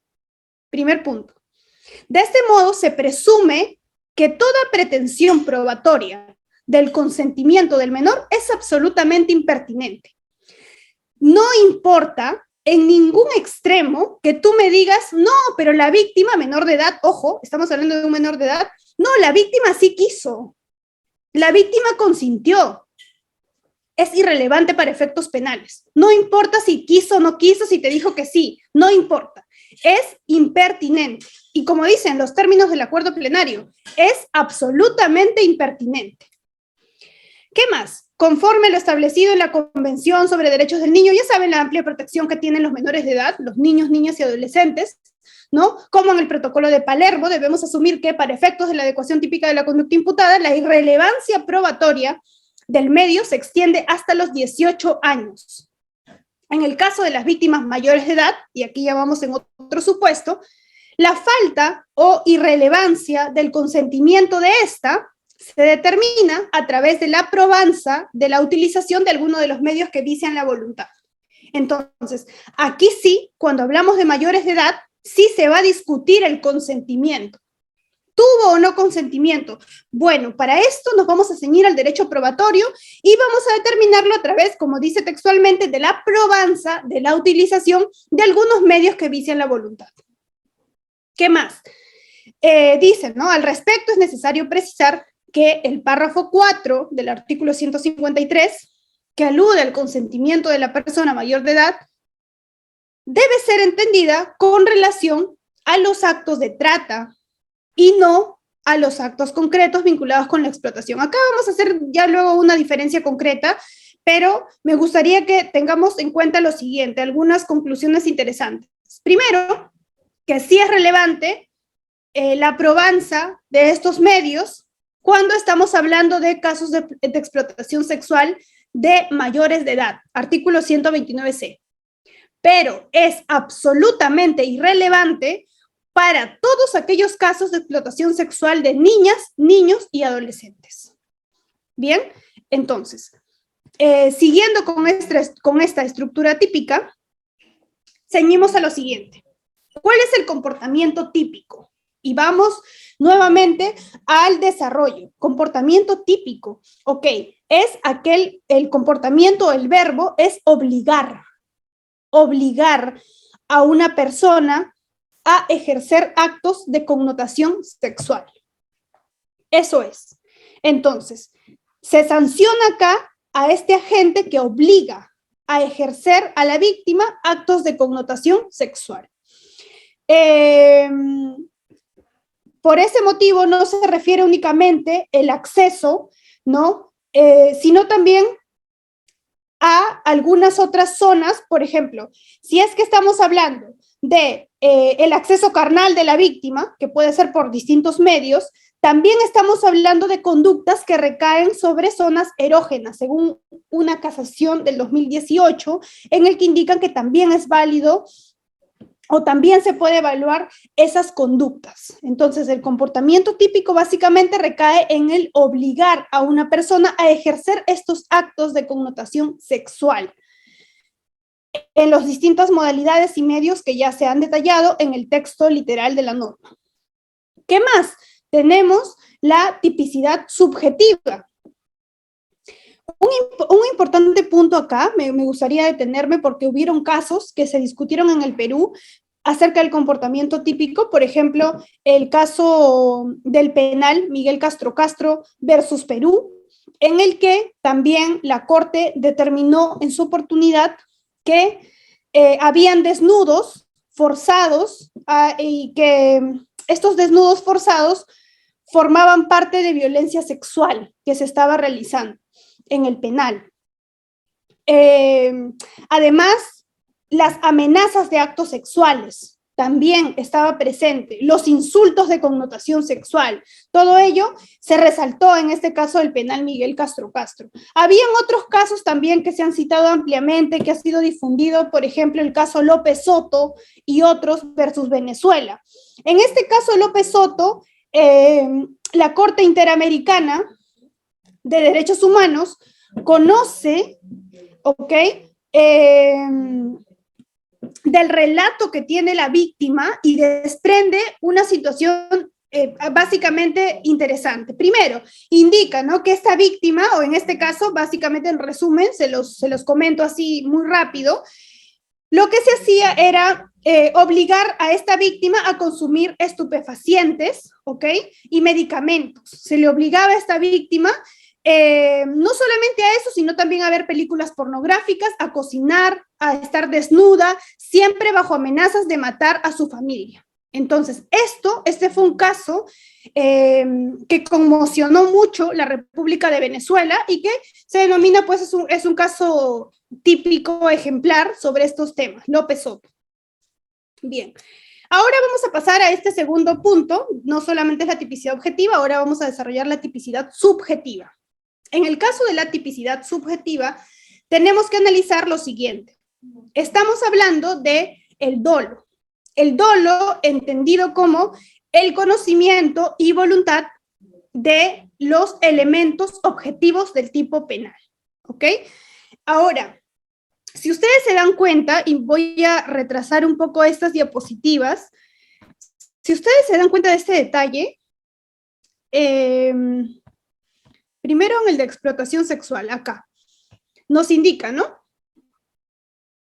el que mediante violencia, amenaza u otro medio obliga a una persona a ejercer actos de connotación sexual con la finalidad de obtener un provecho económico o de otra índole. No solamente tenemos el dolo, sino que dice con la finalidad de obtener un provecho económico u otra índole. Entonces, aquí en doctrina se conoce esto como una presencia o la identificación de un elemento de tendencia interna trascendente. Elemento de tendencia interna trascendente, que es cuando hablamos de la finalidad. Es decir, no solamente utilizo a esta persona, que ya no es poco, para actos de connotación sexual, ¿no? La obligo a ejercer actos de connotación sexual, sino que además tengo una finalidad de obtener un provecho económico de ello o de otra índole. No solamente es el provecho económico propiamente dicho. Otro tipo de provecho, por ejemplo, satisfacción sexual. Hay jurisprudencia también, en este caso, también López Soto era de satisfacción sexual. O sea, no necesariamente iba a obtener un provecho económico o un aprovechamiento económico en términos de la norma, sino que estábamos hablando de otra índole. Ahí entraba estos aspectos de la satisfacción sexual. Otro aspecto, por ejemplo, poder u otra índole, como indican. Entonces, como saben, es una cláusula mucho más abierta que comprende ello, porque imagínense, si no obtenían el provecho económico, pero sí la satisfacción sexual, este caso quedaba impune. Entonces, como les repito, el legislador ha tenido a bien a llenar todos estos vacíos para no generar estos márgenes de impunidad. Entonces, repito, para hablar de tipicidad subjetiva estamos hablando de elemento de tendencia interna trascendente, el aprovechamiento, la finalidad de obtener algún aprovechamiento que puede ser económico o de otra índole, ¿ok? Ahora, la finalidad, ¿cuál es la finalidad de este tema? Es obtener provecho económico o de cualquier otra índole, ¿no? Y ahí está el ejemplo que les acabo de indicar en ese caso. Bien, pasamos a lo siguiente. Y aquí ya es un poco más acerca de diferencias que vamos a ir viendo. A los menores de 14 se vulnera su indemnidad sexual. Muy bien, una pregunta muy interesante. Antes de pasar estas diferencias, me gustaría hacer una pequeña pausa para responder algunas preguntas que me gustaría cerrar en contexto. Muy bien. Voy a responder a esta última pregunta del doctor, porque resulta realmente importante e interesante antes de pasar a estas diferencias que están en estos, tiene un momento la pantalla, porque necesito ver los comentarios que están dejando ustedes y poder relacionarlo. Ahora vamos a ir relacionándolo con otros delitos, como nos está proponiendo la doctora Celia Oscategui. Vamos a ver en un momento en estas categorías que tenemos cuando hay concurso, no hay concurso y todo ello. Eso es en el segundo bloque. Me gustaría cerrar un poco más acerca de este tema de la explotación sexual con esta pregunta que nos ha hecho nuestro colega Rodolfo Arturo Pereira Zaplana. ¿Ok? A los menores de 14 años se vulnera su indemnidad sexual. Una pregunta interesante. ¿Se vulneraría o se estaría vulnerando la indemnidad sexual en sentido estricto? También, pero conforme al acuerdo plenario que ha diferenciado esta situación entre básicamente lo que significa o lo que protege la explotación sexual o el bien jurídico protegido en este delito es básicamente la dignidad de la persona. Por lo tanto, digamos que la indemnidad sexual se encuentra ya subsumido en este bien jurídico que se ha precisado según la Corte Suprema, que se denomina dignidad humana, entendida esta como la no cosificación de las personas. Entonces, en caso de que la víctima contraiga enfermedades de transmisión sexual producto de la explotación sexual. Otra interesante pregunta. Eso lo tenemos acá en una de las formas agravadas. Acá lo voy a presentar nuevamente para tenerlo. A ver, déjenme un momento que salí de la pantalla. Voy a volver a proyectar ello para remitirnos a esta pregunta en la forma agravada, ¿no? Si la víctima, entendamos a la víctima que puede ser mayor o menor de edad, y ahí vamos dependiendo de la tipificación en cada delito, pero vamos a pasar, por ejemplo, al tipo más clásico. Acá lo tenemos, a ver. Dice, tiene la víctima bajo su cuidado, y acá tenemos otro de los puntos, ascendiente, descendiente, va aumentando las penas, como ya eso está explicado. El agente ponga en inminente y grave peligro la vida o salud física o mental de la víctima, ¿no? Grave o inminente y grave peligro. Una enfermedad de transmisión sexual, evidentemente, podría encajar en esta situación. Ahora les voy a hacer la diferencia con la trata de personas y ello, ¿ok? Vamos a obviar ese tipo de preguntas ahorita mismo porque quiero que centremos y cerremos el círculo relacionado a la explotación sexual y las aristas que tenemos al respecto. Este es uno de los puntos. Ahora, pero acá hay otro aspecto. Miren, acá esto es lo que le quería mostrar. A ver. La pena de 30 a 35 años a la gente que ponga en inminente y grave peligro la vida, salud física o mental de la víctima. Pero por otro lado tenemos la pena de cadena perpetua si es que lesiona gravemente la salud física o mental. ¿Qué creen ustedes? ¿En qué punto se subsume la pregunta que nos ha hecho nuestra compañera, a ver, acá, Obdulia, ¿no? ¿Creen ustedes que el caso de que la víctima contraiga, ojo, producto de la explotación sexual, una enfermedad de transmisión sexual, dependiendo de la enfermedad de transmisión sexual, pero imaginemos que, bueno, en general la mayoría de transmisiones sexuales son una enfermedad incurable, no sé, SIDA, por ejemplo, ¿no?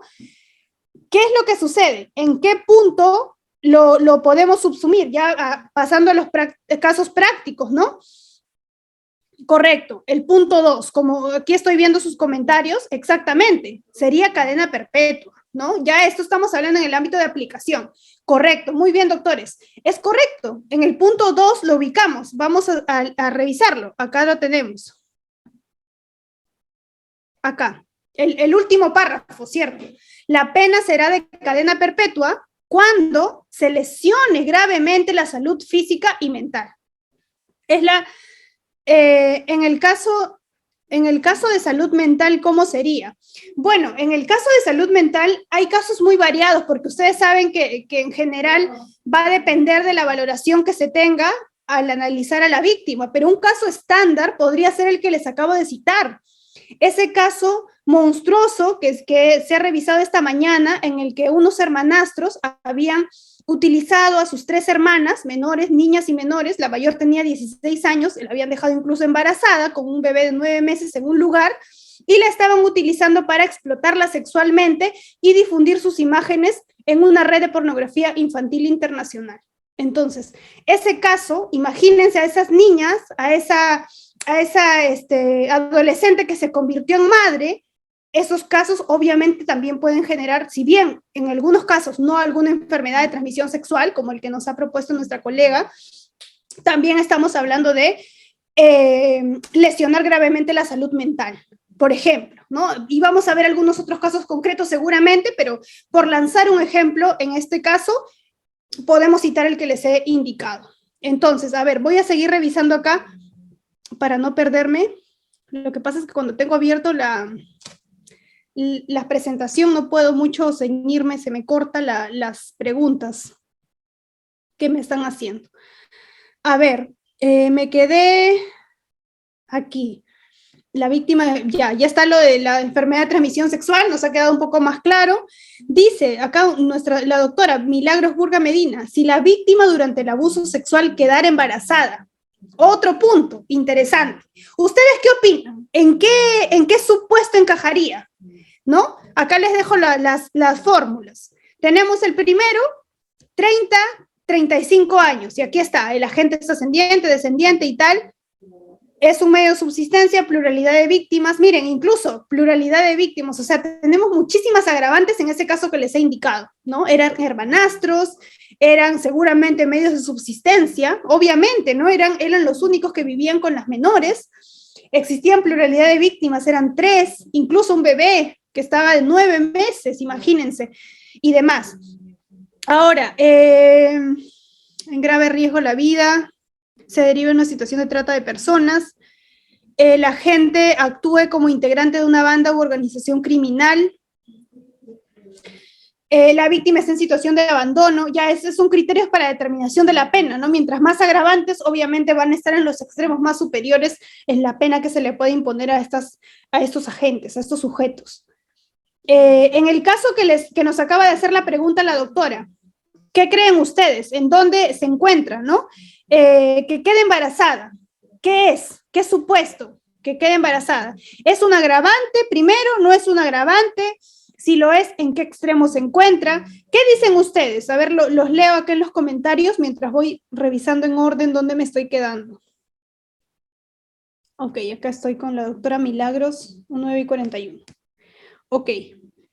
Acá nuestra doctora Consuelo, Rosa Consuelo, nos indica, estaría dentro de la cadena perpetua, sería embarazo y psicológico por ser menor de edad. Claro, es que va a depender, ¿no? En realidad no está estrictamente regulado que quede embarazada, pero no necesita estar regulado estrictamente o textualmente para ello, ¿no? Porque muchas veces, imagínense, esta niña de 16 años, embarazada o adolescente, para ser rigurosos, embarazada, le genera evidentemente un daño irreparable en su salud mental.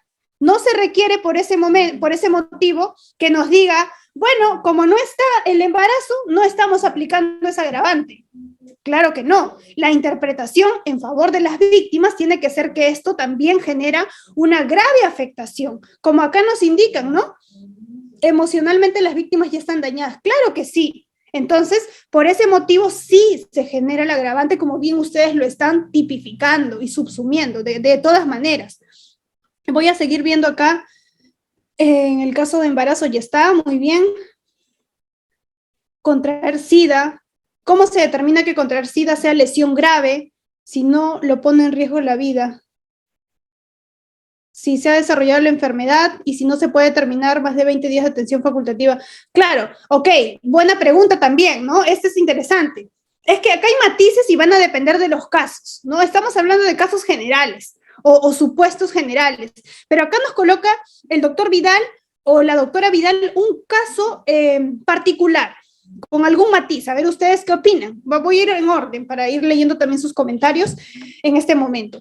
¿Cómo determina que contraer SIDA sea lesión grave si no pone en riesgo la vida? Nos indica.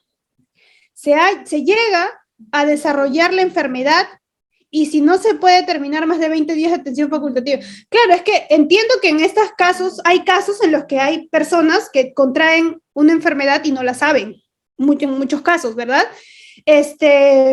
Pero en el supuesto, y ustedes saben también, o en el momento de la evaluación de los menores, si se hace un examen médico legal y a la vez el laboratorio determina que podría contraer o pudo haber contraído alguna enfermedad de transmisión sexual, como por ejemplo el SIDA, que es una enfermedad, digamos, que sí genera una afectación en la salud física, porque deteriora evidentemente la salud de esta, nos indica si no pone en riesgo la vida. Claro, en algunos casos se lleva un tratamiento y demás, pero no me van a negar que sí pone en cualquier momento en riesgo la vida. Obviamente con los matices, evidentemente, ¿no? Porque hay etapas, entiendo, de la enfermedad, no soy una experta en cuestiones de esas enfermedades como el SIDA, ¿ya? Pero evidentemente hay fases, hay etapas conforme va avanzando esta enfermedad.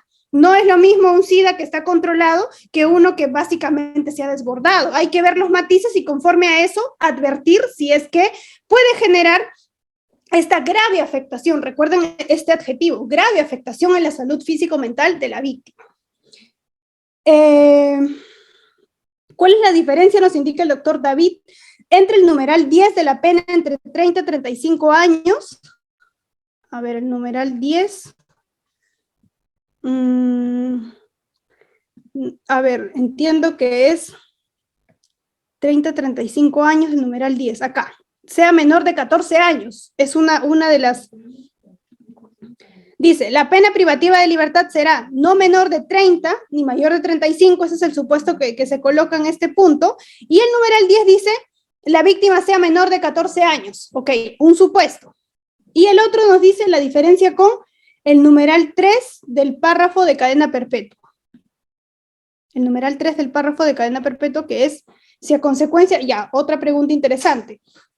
Si, nos dice, condición, a consecuencia de la explotación sexual, la víctima menor de 14, ya no solamente basta que sea menor de 14, en ese caso, esa es la diferencia, sino que acá, a ese añadido, por esa razón se sanciona puniblemente con una pena de cadena perpetua, cuando no solamente sea una víctima menor de 14, que de por sí ya es un agravante en este extremo, tan alto como 30, 35 años, sino que tenga acceso carnal por vía vaginal, anal, bucal o realiza cualquier otro acto análogo con la introducción de un objeto o parte del cuerpo en alguna de las dos primeras vías.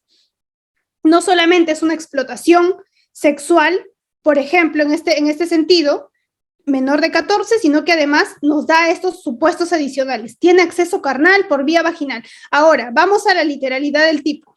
Existen fórmulas en las que no necesariamente se requiera este acceso carnal. Por ejemplo, ¿no? El que hace ejercer a la niña o adolescente actos de connotación sexual. Ejercer actos de connotación sexual, ¿ok? Pero acá nos dice, en general, actos de connotación sexual con la finalidad de obtener provecho. Y acá nos especifica, en este punto, acceso carnal, ¿ok? Por vía vaginal, anal, bucal o realiza otro acto análogo con la introducción de un objeto o parte del cuerpo por alguna de las dos primeras vías, como es vaginal o anal. En estos casos, que es un símil como la violación sexual de menor, estamos hablando de la cadena perpetua. O sea, no solamente la has explotado justamente sexualmente y con estos matices. Además, recuerden, hay otro tipo de provecho, como por ejemplo, en este caso del Miguel Castro, por ejemplo, el caso Miguel Castro del penal, la Corte indicó que estos desnudos forzados, porque acá habían desnudos forzados, formaban parte de esta violencia sexual, pero además habían amenazas de actos sexuales, habían manoseos, insultos con connotación sexual, o sea, hay un amplio margen. En cambio acá estamos hablando en rigurosidad de que sea no solamente una víctima menor de 14, sino que además se tenga el acceso carnal por estas vías. Ahora, acá hay más mensajes que han colocado ustedes. A ver, hay más supuestos. Me gusta que ya pasemos a este tema práctico, que es súper interesante. A ver, no sé en qué pregunta me he quedado, porque hay muchas más, pero, a ver, ¿cuál será la diferencia entre el delito de explotación sexual y los delitos de favorecimiento? Correcto, muy bien. Ahora lo vamos a ver. Esta es una pregunta importante que va con las anteriores, ¿no? La diferencia entre el delito de explotación sexual, que es el que estamos viendo, y favorecimiento a la prostitución, proxenetismo y rufianes. Ok, vamos ahorita a verlo. ¿Estaría dentro de la cadena perpetua? Ya, estas son las respuestas que ustedes han indicado, correcto. En el caso que la víctima tenga una discapacidad y es más vulnerable, la pena es la misma, claro. Acá no es la misma, ¿no? Acá también tenemos, en el caso tenga discapacidad, acá, la víctima tenga discapacidad, padezca de enfermedad grave o presente cualquier situación de vulnerabilidad. Acá está la pena, no menor de 30 ni mayor de 35 años. Sí es agravada, es una modalidad agravada, forma agravada. Esta enfermedad tiene periodo de ventana, pero va degenerando, degradando la salud, claro. No se le da nada al inicio, pero sí llega a la muerte. Exacto.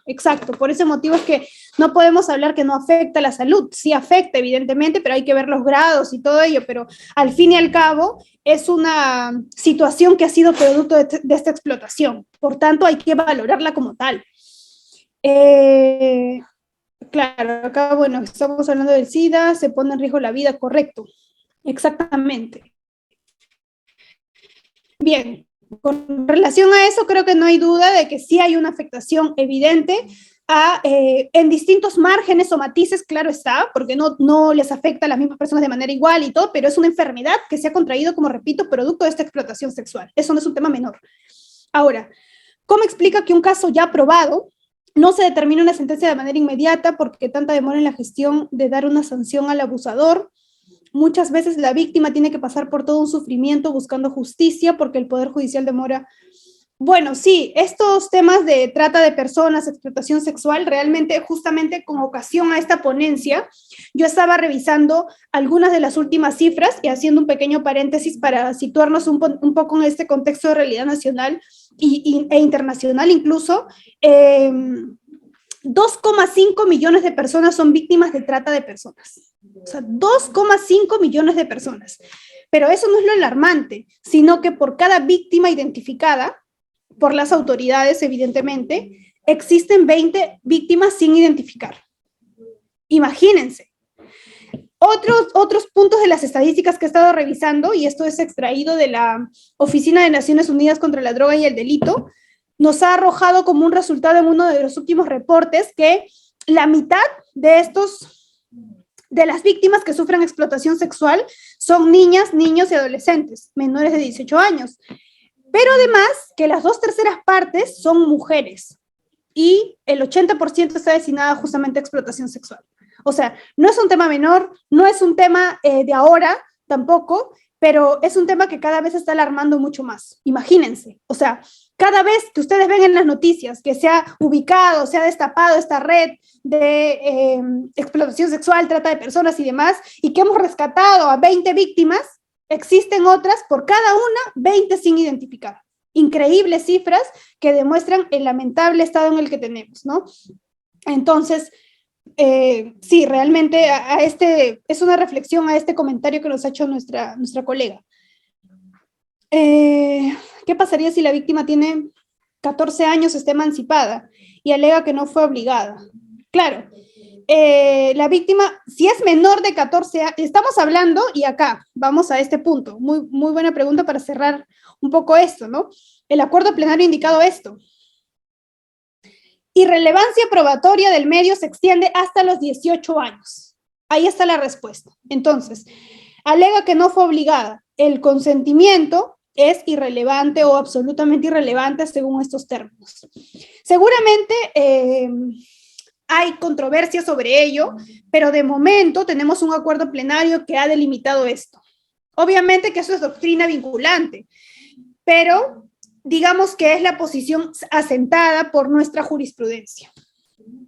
Ponen en riesgo su vida de la víctima de forma agravante, claro. Muy bien, correcto. Ahora voy cerrando con esto para pasar a esta última parte y hacer ya el tema de concursos y cerremos con ello, ¿ok? Para que no nos gane el tiempo.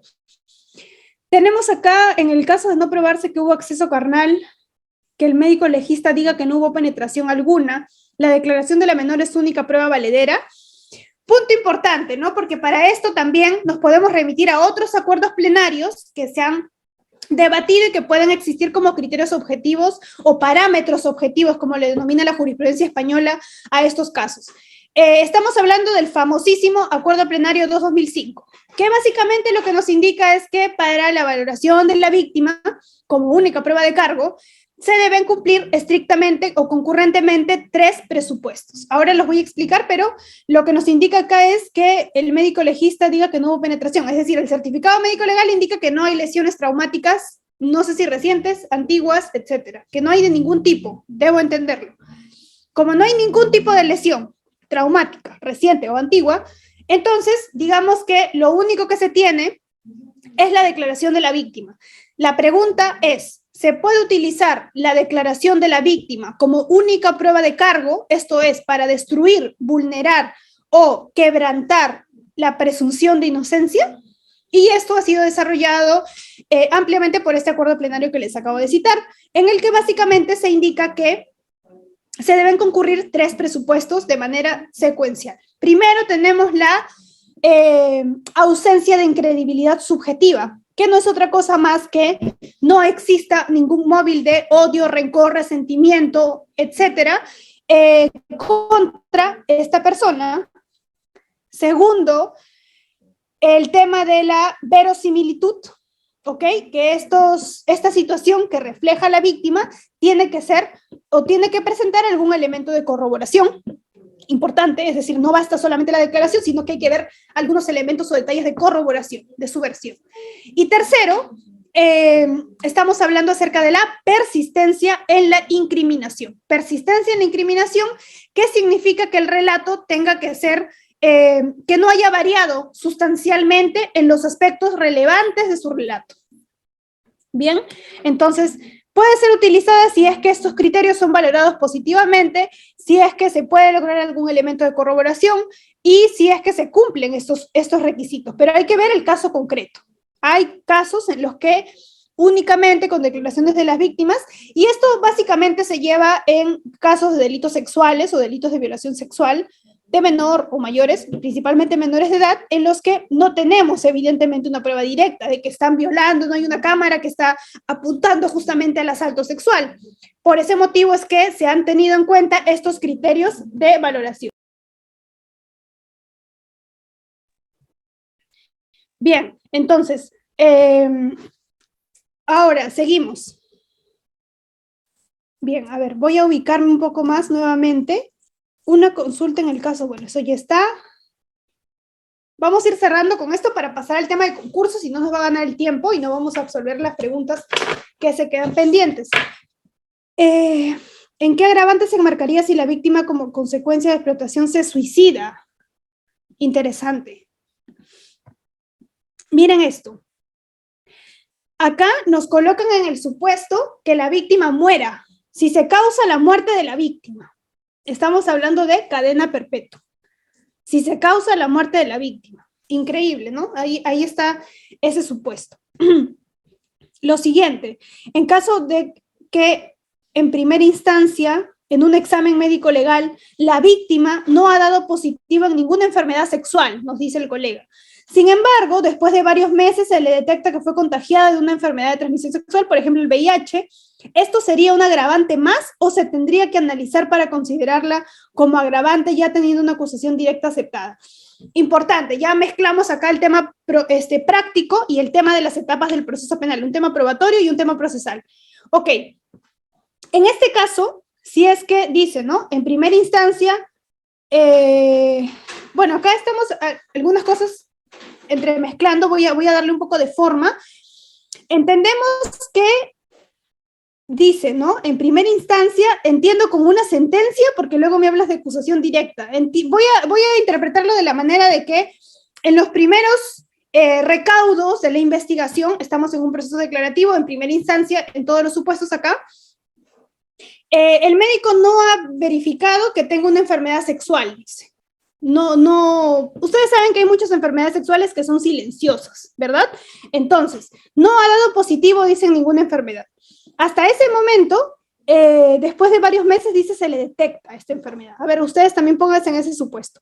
Dice, ¿esto sería un agravante más? O sea, ¿se comprenden estos puntos? ¿O se tendría que analizar para considerarla como agravante, ya teniendo una acusación directa aceptada? Ok. Entonces, hay matices, ya está un poco acá gaseoso, pero vamos a darle la forma. Entiendo el punto del doctor.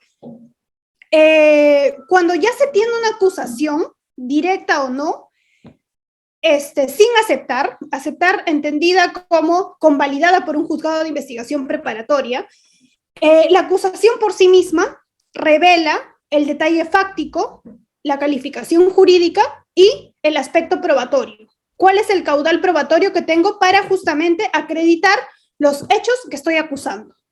Entonces, nos dice, ¿qué pasa si se entera, por ejemplo, cuando ya acabé de investigar?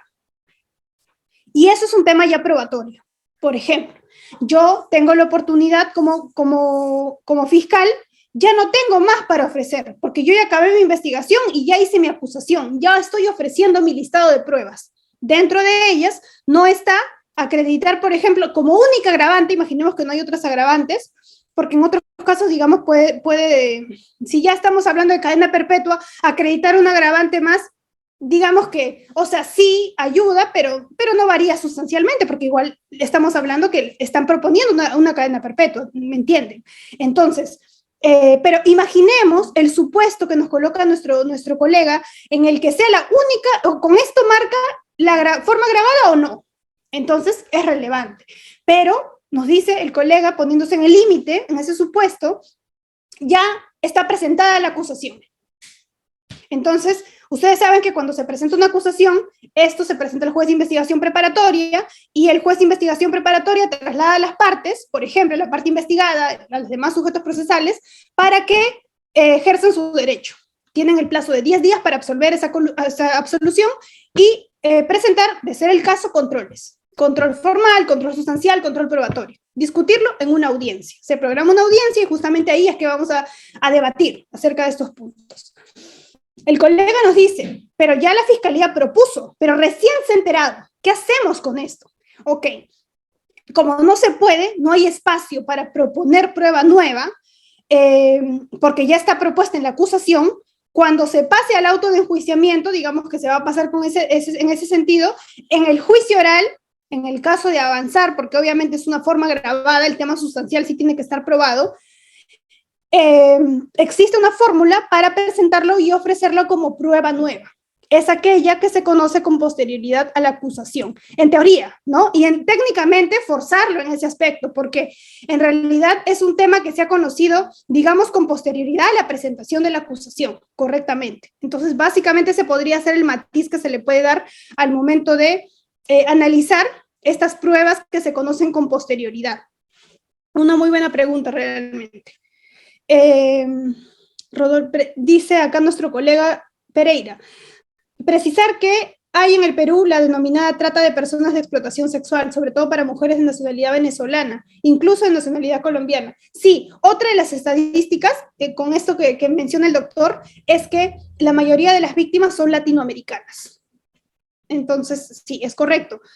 donde son de manera general son hombres que la explotan cubriendo cupos y si no les pagan le quitan la vida. Bien, acá es un tema de extorsión, que no quiero que me gane el tiempo, vamos a avanzar un poco más. Me han interesado mucho las preguntas que ustedes han hecho realmente, con esta caja de comentarios nos hemos nutrido mutuamente. Vamos a continuar acá. En esta reflexión que nos hace el doctor, quiero resaltar lo siguiente: al margen de la nacionalidad, que bien lo ha indicado y no tengo más que agregar sobre ello, porque ya les digo que las estadísticas arrojan estrictamente lo que dice el doctor, convalida justamente su comentario, que las víctimas principalmente son de América Latina, de estas nacionalidades u otras, incluso peruanas también, muchísimas, donde se extorsiona. Y aquí está el límite, ¿no? Aquí está la relación que se tiene con estos temas. La explotación sexual no está aislada de la extorsión. Y ahí estamos matizando, porque también ahí tenemos, y con los límites con estas preguntas. Por ejemplo, estos aspectos de rufianismo, proxenetismo y demás. Acá ya entran a tallar estas figuras y vamos viendo según la naturaleza de cada tipo penal. Ahora la vamos a ver, espero que me alcance el tiempo. Bien. ¿Cómo se formula la denuncia de explotación sexual con mayores de edad vinculada al crimen organizado? Sí, correcto. Bueno, las denuncias, como todas estas, existe una fiscalía especializada, se puede denunciar allí. Lo ideal es hacerlo ahí directamente. Ustedes saben que todas las denuncias que se hacen a la comisaría tienen la obligación de pasarlas inmediatamente al Ministerio Público, por lo tanto pueden hacerlo de distintas formas. La idea es comunicar lo más pronto posible la presencia de la comisión de algún delito para que se encarguen las autoridades correspondientes de investigar. Entonces sí se puede hacer ello, incluso vinculado al crimen organizado. Existen fiscalías especializadas en crimen organizado también, ¿no? Acá no han colocado. Entiendo que hay alguna pregunta que hice y que han colocado esa respuesta. ¿Qué diferencia hay entre cadena perpetua y pena de muerte? Bien, estos temas de determinación de la pena son relevantes, si ustedes se dan cuenta con los ejemplos muy acertados que han brindado ustedes.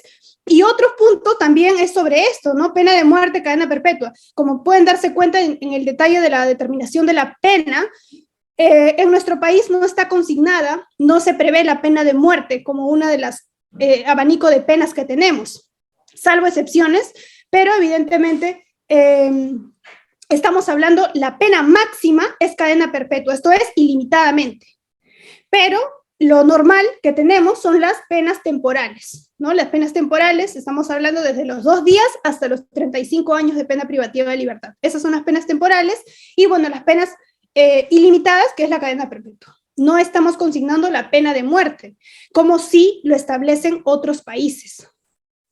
Ahora, pero si la víctima es extranjera sin pasaporte. Muy bien, acá hay algunos matices y otros, voy a ir avanzando. ¿Qué pasa en estos casos? Bueno, no hay un agravante si es extranjera. Punto importante. No hay un agravante si es extranjera.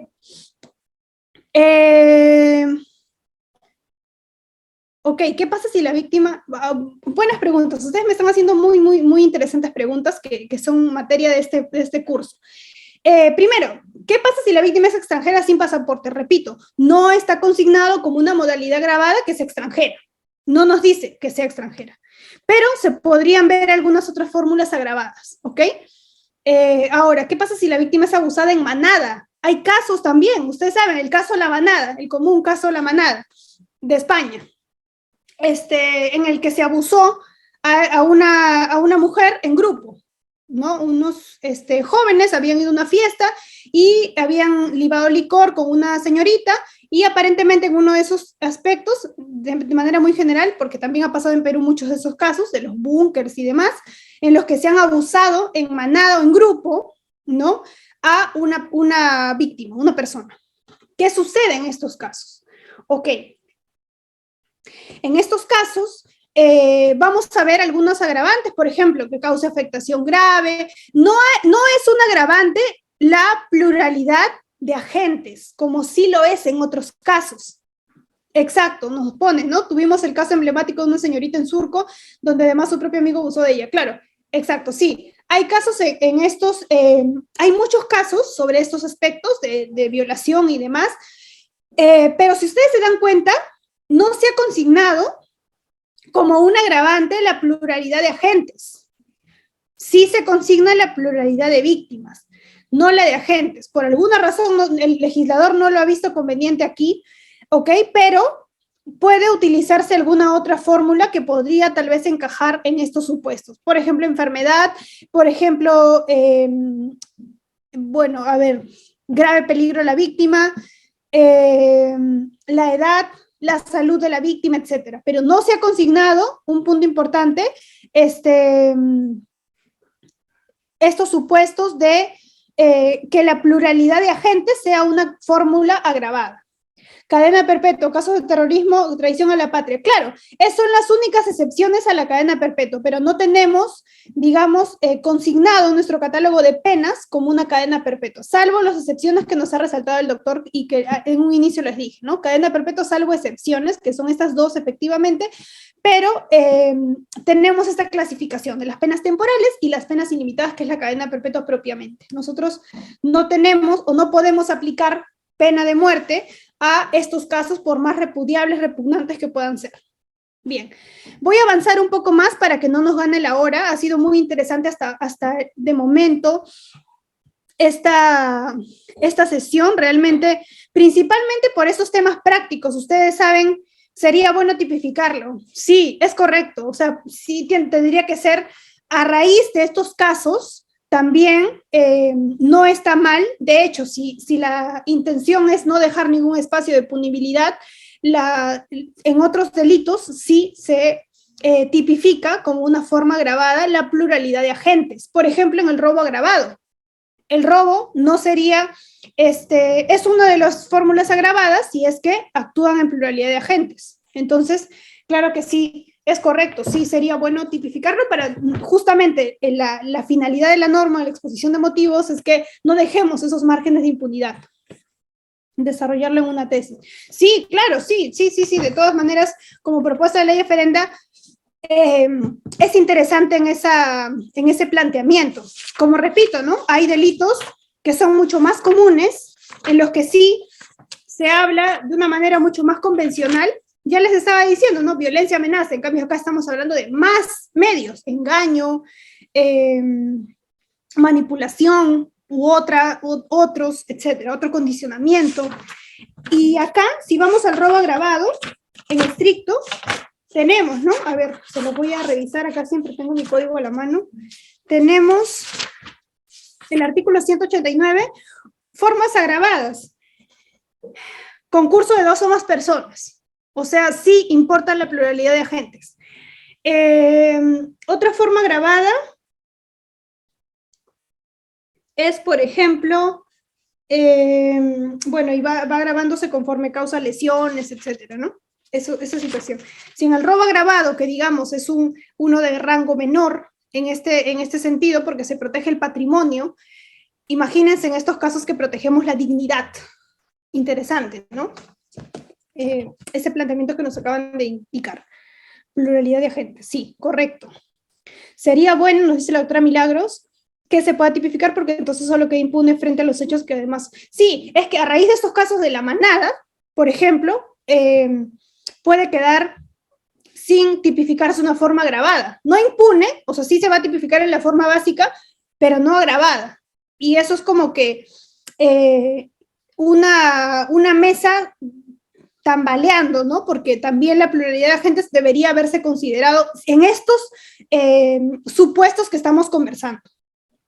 Si se ejecuta en horario nocturno, es agravante para el delito de robo agravado. Claro, es que en el robo agravado tenemos otros criterios que han sido los más convencionales, pero imagínense acá, para hablar de explotación sexual, trata de personas y demás, estamos hablando ya de situaciones más especializadas. Por tanto, todo esto debería ser ya comprendido, ¿no creen?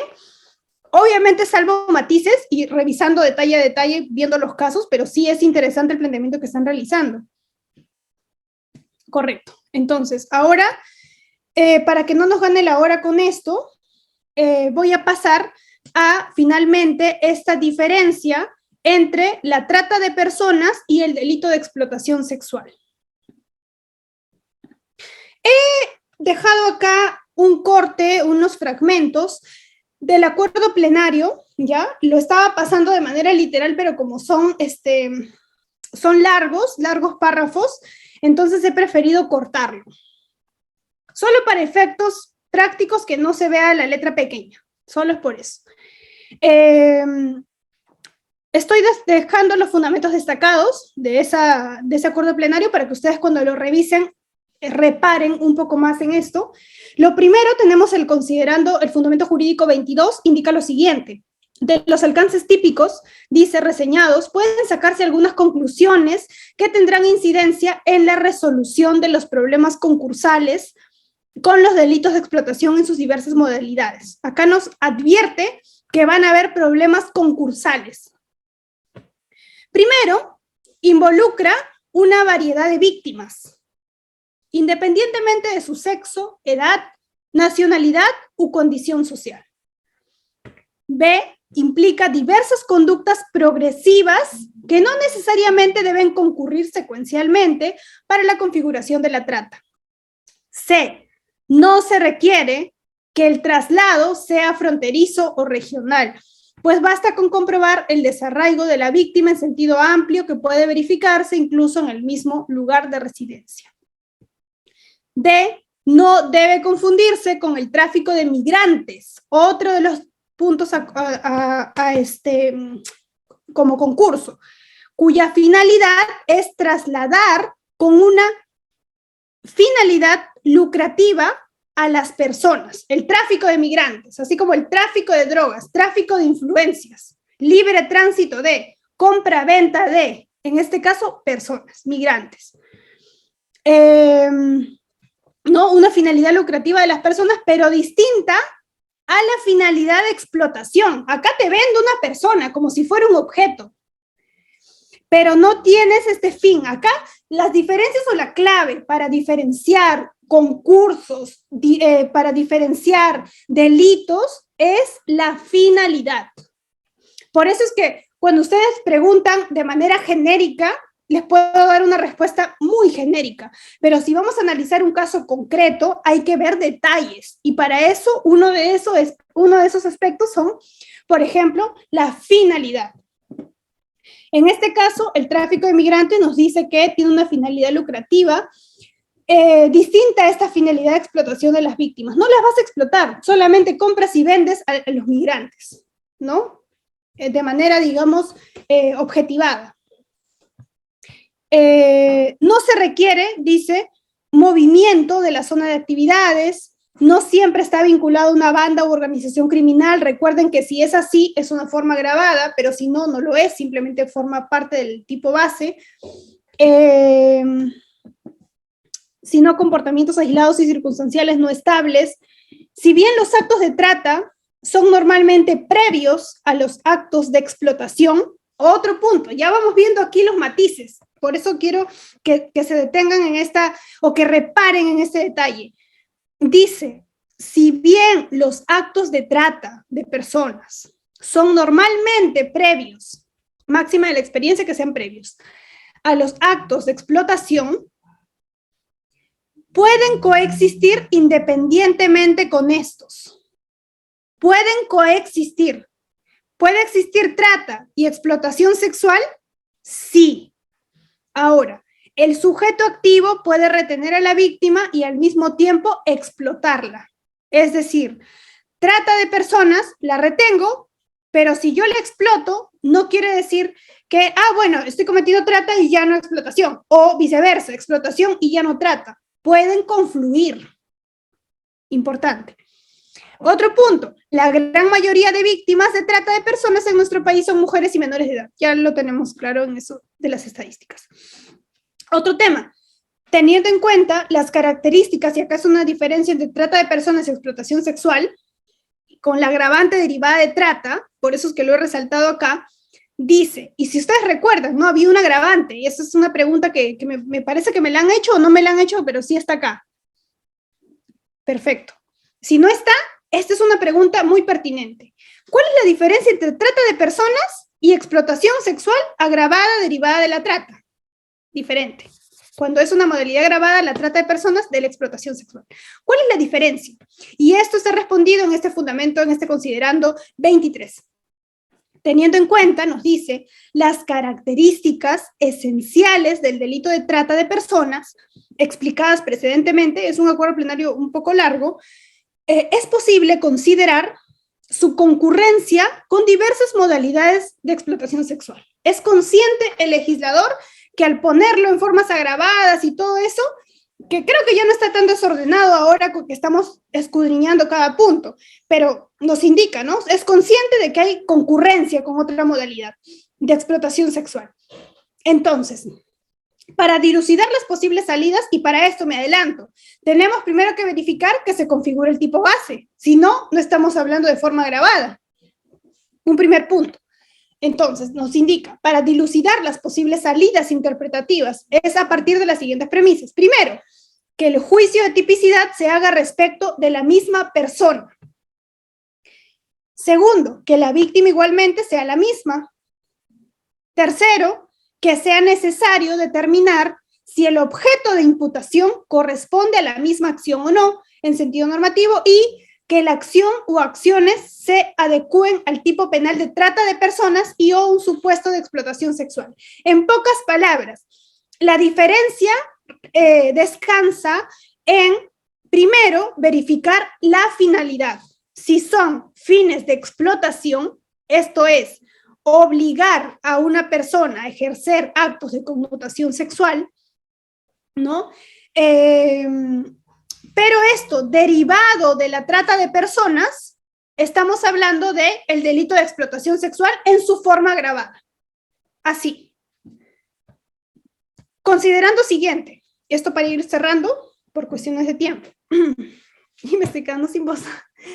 En principio nos indica el considerando 24, es posible considerar la posibilidad, nos dice, acá hay un poco, la redacción está un poco confusa, pero bueno, es posible, dice, considerar la posibilidad que el sujeto activo, agente, de alguna de las modalidades de trata, ¿ok?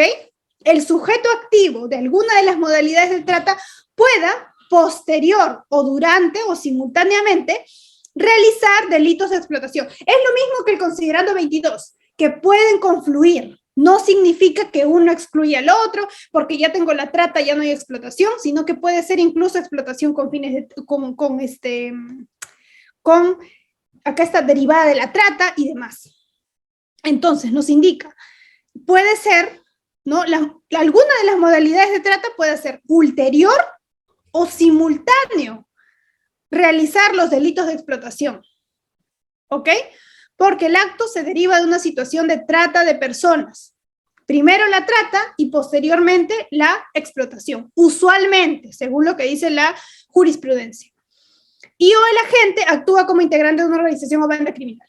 Ahora, tratándose del mismo sujeto activo, debe señalarse que la conducta de trata es independiente de las conductas de explotación. Son delitos independientes. ¿Qué más? Si bien las modalidades típicas de trata de personas, desde la captación, la trata de personas es esto, inicia con la captación, hasta la acogida, son normalmente previas a la concreción de la finalidad. Primero las capto, las tengo acá, y luego, si lo utilizo para estos fines de explotación, estamos hablando ya de otro delito, saltamos a otro delito. Repito, ¿no? Desde la captación hasta la acogida son normalmente previas a la concreción de la finalidad, la explotación de la víctima. El contenido de injusto es distinto al de explotación mismo.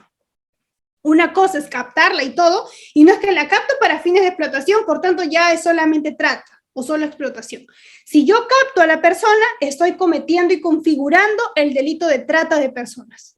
Y si yo la exploto, estoy configurando además, el delito de explotación sexual. Entonces, desde una perspectiva normativa, no puede equipararse este supuesto. Por ejemplo, nos dice, con el de las lesiones de necesidad mortal, que es absorbida por el resultado muerte de la víctima. Es un símil, ¿ok? Ahora, los actos de explotación sexual o los actos de explotación en sus diversas modalidades se independizan de las modalidades de trata. Nuevamente, independencia entre uno y otro delito. No solo por el momento diverso en que se produce, un aspecto temporal, sino por el contenido del injusto, determinable en función de la vulneración del bien jurídico, dignidad de la persona, ¿no? Distinto del de la modalidad de explotación. Bien, ahora, esto es uno más, es el antepenúltimo del otro, 25. No se trata de un concurso medial. Aquí van las preguntas que nos han hecho. No se trata de un concurso medial. Hasta aquí vamos, 22, 23, 24, 25 y el siguiente es el 28. Esos son los fundamentos jurídicos resaltantes en este tema. No se trata de un concurso medial. Pues, o sea, la trata no es el medio para la explotación. Dice, no es un concurso medial.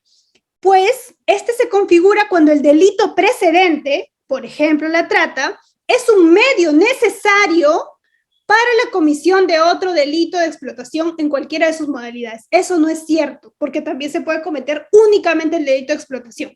No necesito la trata para explotar. Por eso no es un concurso medial, porque la trata no es el medio para cometer el delito de explotación. Ese es el sustento. Ahora, nos indica, como hemos visto, y como puede deducirse de la redacción de los tipos penales de explotación sexual, no siempre estos delitos se derivan ineluctablemente de un delito de trata de personas. Estamos claros con eso. Una persona puede haberse iniciado en la actividad de la prostitución voluntariamente, por ejemplo, nos indica, y posteriormente ser explotada mediante violencia, amenaza u otro medio. O sea, no se configura ahí trata de personas, pero sí explotación. ¿Ok?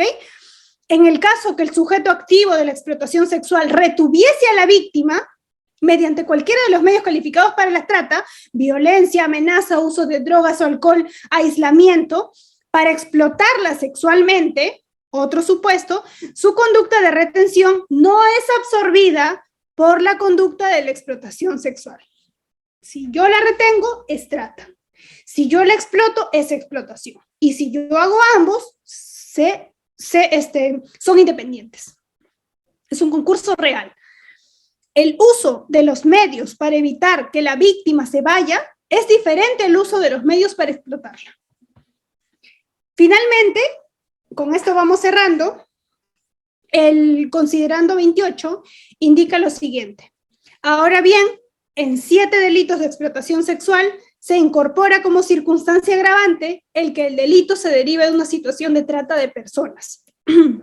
Son los casos, todos estos que acaban de ver, que han sido redistribuidos, ¿no? Renumerados al 129 siguientes. En estos casos no se podría aplicar la pena del concurso entre el delito de trata y la circunstancia que agrava la explotación sexual derivada de la trata, pues estaría valorando doblemente el mismo justo la trata de personas. Claro, correcto. Entonces, bueno, al tener todo ello, doy por finalizada la clase, les agradezco la atención prestada y las interesantes preguntas y planteamientos que se han hecho en esta sesión. Muchísimas gracias, Reader y Udiápolis, por la invitación.